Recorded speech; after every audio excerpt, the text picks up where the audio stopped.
تو اس طرح کے مولوی، اب یہ جو مولوی نیا آیا ہے جس نے ٹی وی پر بیٹھ کر کہا ہے کہ یہ دم کرو اور میٹر جو ہے وہ، اس طرح کے مولوی آپ کو یوٹیوب پر میرے خیال میں نے تو 50 کی گنتی بتائی ہے، لیکن میرے خیال میں 50 سے بھی زیادہ ہیں، اور ہر ایک کا تھمبنیل بڑا چیختا چنگاڑتا ملے گا کہ یہ وظیفہ کر لو اور صبح اٹھو تمہارے سرانے سے 3 کروڑ روپے نکل آئیں گے۔ تو ان پر لعنت ہے خدا کی اور خدا کے رسول کی، ان سارے مولویوں پر جو اس طرح کی روایات بیان کر کے عوام کو گمراہ کرتے ہیں۔ لوگ وہ وظیفہ کرتے ہیں، وہ نتیجہ نہیں نکلتا، پھر وہ سمجھتے ہیں کہ یہ نعوذ باللہ اسلام ہی جھوٹا مذہب ہے، استغفر اللہ، حالانکہ ان روایات کا اسلام سے کوئی تعلق نہیں ہے۔ اور میں تو یہ کہتا ہوں کہ جو آدمی سیرت النبی نہیں پڑھتا اس کو اسلام پورا سمجھ میں آ ہی نہیں سکتا۔ یہ تو قرآن کا فرمان ہے، قرآن نے لکھا ہے کہ رسول اللہ تم میں اسوہ حسنہ ہے۔ تو اسوہ حسنہ یعنی قرآن کے شارح ہیں حضور صلی اللہ علیہ وسلم، اور ان کی سیرت النبی، 2 چیزیں پڑھنی لازمی ہے، ایک قرآن مجید اور ان کے ساتھ سیرت النبی، کیونکہ یہ قرآن کا حکم ہے کہ اسوہ کی پیروی کرو۔ تو اسوہ کی پیروی آپ کیسے کریں گے جب آپ سیرت النبی نہیں پڑھیں گے؟ یہ سیرت النبی پڑھیے، قرآن مجید خود پڑھیے، ان کم بخت بدبخت شیطان کی ذریات مولویوں سے نجات حاصل کیجیے۔ ناظرین، بلوچستان میں حالات صوبائی حکومت کی نااہلی کی وجہ سے خراب ہو گئے، پھر مزید خراب ہو گئے۔ کوئٹہ میں ان لوگوں نے دھرنا دیا، بلوچ یکجہتی کونسل لاپتہ افراد کے حق کے لیے، وہ جو غلط تھے یا صحیح تھے، ان کی تعداد 200 سے زیادہ نہیں تھی، اور ان 200 افراد پر انہوں نے شیلنگ کی، اور پھر ان کا کہنا ہے جلوس والوں کا کہ فائرنگ کی گئی جس سے 3 آدمی جاں بحق ہوئے، ان میں ایک 12 سال کا بچہ تھا۔ صوبائی حکومت کہتی ہے کہ ہم نے تو فائرنگ کی ہی نہیں، یہ کہیں سے لاشیں اٹھا کر لے آئے اور یہ کہہ رہے ہیں کہ ہم پولیس کی فائرنگ سے مارے گئے۔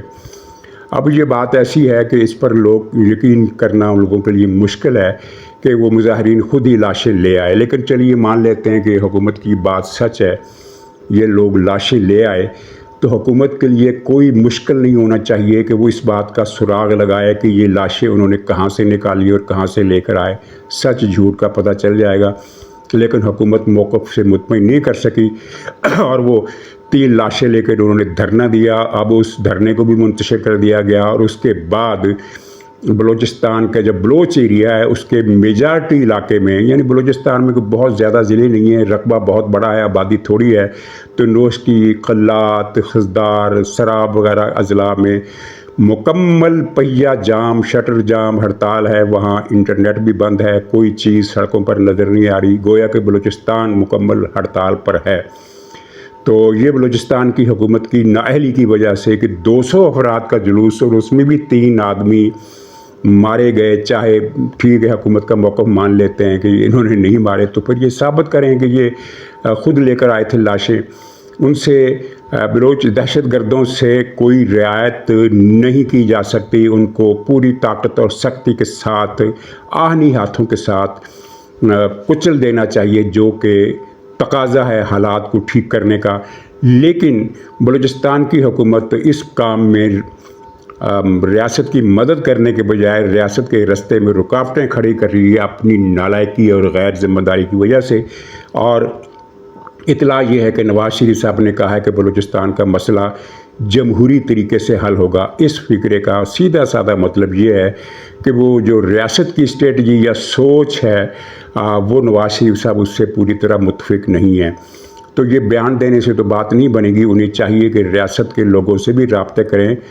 وہ ٹھیک ہے، انہیں اسلام آباد کا دورہ نہیں کرنا چاہیے، کوئی ضروری نہیں ہے، کوئٹہ جانا بھی ضروری نہیں ہے، لیکن وہ اس لاہور میں بیٹھ کر ریاستی ذمہ داروں سے بات کر سکتے ہیں، بلوچستان کی حکومت سے بات کر سکتے ہیں،